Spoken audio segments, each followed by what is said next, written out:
This assessment asks us to draw a mechanism that accounts for the formation of the unexpected product of this reaction.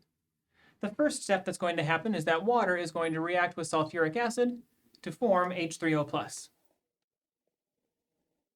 H3O+ can then transfer its proton to the alkene. The alkene can act as a nucleophile and attack the acidic hydrogen on H3O+.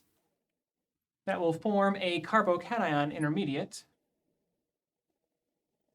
Markovnikov's rule tells us that the carbocation will form at the more substituted position of the former alkene. The carbocation carbon is an electrophile. We have this oxygen that's present in the molecule as well that can act as a nucleophile. So we can take the lone pair of electrons on oxygen and attack the carbocation carbon, and that will form the bridge between the two carbons in this molecule.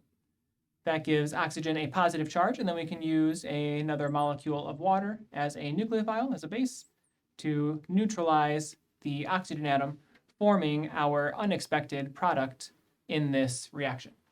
This is the mechanism that shows the formation of this unexpected product.